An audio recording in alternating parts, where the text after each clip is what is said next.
গাছের থেকে ফুল তুলে নিজের হাতে মালা বানিয়ে ভগবানকে পুজো দেওয়া যে কি শান্তি, এর মতন শান্তি আর কিছুই হয় না। আর এই যে আমার ঘরে বাবা মহাদেব কোথা থেকে আসলো, কে আমাকে দিল, তোমাদেরকে আজকে সেটাই বলবো। চলো পুরো ভিডিওটা দেখতে থাকো।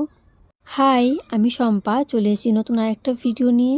যেহেতু আজকে সোমবার, আজকে আমি অনেকটা সকালে ঘুমের থেকে উঠেছি। ঘুমের থেকে উঠে আগে সমস্ত কাজকর্মগুলো গুছিয়ে নিচ্ছি, বাসি কাজগুলো।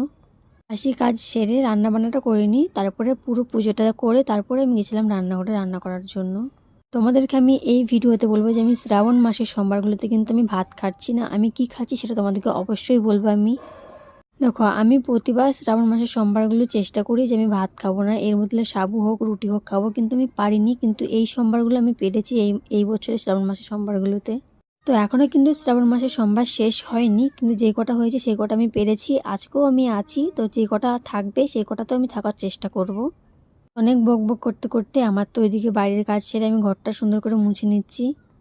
তোমরা কিন্তু কমেন্ট করে জানাবে শ্রাবণ মাসের সোমবারগুলো তোমরা ভাত না খেয়ে কে কী খাচ্ছো। কেউ রুটি খায়, কেউ সাবু খায়, কেউ আর অন্য কিছু খায়।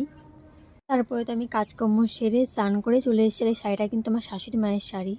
তোমরা তো সবাই আমার ভিডিও দেখো, তোমরা সবাই ভালো করে জানো আমি কিন্তু তেমন একটা শাড়ি পরি না। তবু যেই শাড়িগুলো পরি এগুলো কিন্তু আমার শাশুড়ি মায়ের শাড়িগুলো আমি পরি। শাড়ি কিন্তু অনেক কটাই ছিল মায়ের, তার মধ্যে আমার এটা পছন্দ হয়ে আমি এটার ভাঁজ ভেঙে শাড়িটা পরেছি। তারপরে তো আমি চলে এসেছি ঠাকুর ঘরে, ঠাকুরের জন্য মালা গাঁথার জন্য। যেহেতু আমি আজকে বেশি ফুল পাইনি, আমি এই কটা ফুল পেয়েছি, তো ভাবলাম এই কটা ফুল দিয়ে ছোটোখাটো করে একটা মালা বানাই ঠাকুরের জন্য। তারপরে তো আমি দাদাকে পাঠিয়ে দিয়েছিলাম বাজারে যে কিছু ফুল আর একটু বেলপাতা আনার জন্য। তো দাদা কিন্তু ফুলটা পেয়েছে, বেলপাতাটা পায়নি। আমাদের গ্রাম এলাকায় কি বলতো, বেলপাতাটা কিন্তু সবারই বাড়িতে বাড়িতে পাওয়া যায়, কিন্তু এখানে তেমন একটা পাওয়া যায় না। এখানে বাজার থেকে কিনেই কিন্তু বেলপাতা নিয়ে এসে পুজো করতে হয়।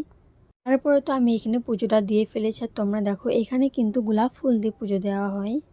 মানে আমি একাই দিই না, এখানে যারা পুজো দিই তারা কিন্তু গোলাপ ফুল দিয়েই পুজোটা দেয়। চলো আজকের ভিডিওটা এইটুকু, দেখা হচ্ছে নেক্সট।